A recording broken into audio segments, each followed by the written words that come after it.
حضرت ابو ہریرہ رضی اللہ تعالیٰ عنہ سے روایت ہے کہ رسول اللہ صلی اللہ علیہ وآلہ وسلم نے فرمایا، مجھ سے دین کے بارے میں پوچھ لو۔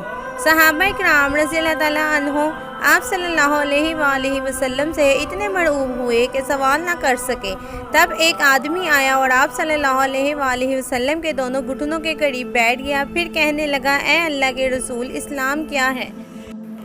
آپ نے فرمایا، تم اللہ تعالیٰ کے ساتھ کسی کو شریک نہ ٹھہراؤ، نماز کا اہتمام کرو، زکوٰۃ ادا کرو اور رمضان کے روزے رکھو۔ اس نے کہا، آپ نے سچ فرمایا۔ پھر پوچھا، اے اللہ کے رسول، ایمان کیا ہے؟ آپ نے فرمایا، یہ کہ تم اللہ کے فرشتوں، اس کی کتاب، قیامت کے روز اس سے ملاقات اور اس کے رسولوں پر ایمان لاؤ،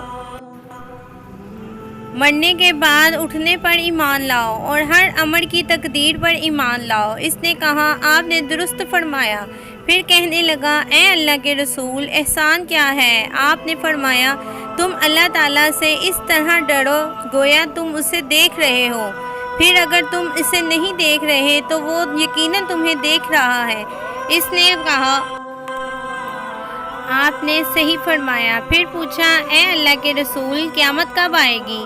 آپ نے جواب دیا، جس سے قیامت کے بارے میں پوچھا جا رہا ہے وہ پوچھنے والے سے زیادہ نہیں جانتا۔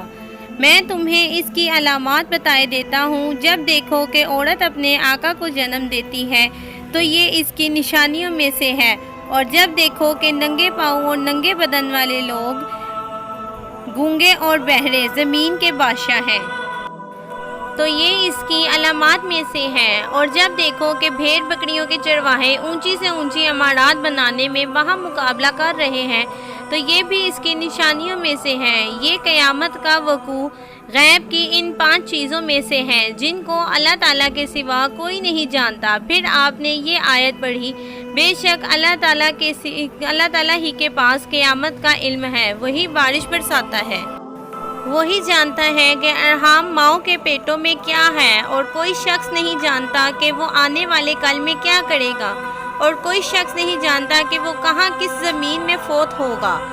سورت کے آخر تک حضرت ابو ہریرہ رضی اللہ تعالیٰ عنہ نے کہا، پھر وہ آدمی کھڑا ہو گیا اور چلا گیا تو رسول اللہ صلی اللہ علیہ وآلہ وسلم نے فرمایا، اسے میرے پاس لاؤ۔ اسے تلاش کیا گیا تو وہ نہیں، صحابہ کرام کو نہ ملا۔ رسول اللہ صلی اللہ علیہ وآلہ وسلم نے فرمایا، یہ جبرائیل تھے، انہوں نے چاہا کہ تم نہیں پوچھ رہے تو تم دین سیکھ لو۔ انہوں نے آ کر تمہاری طرف سے سوال کیا۔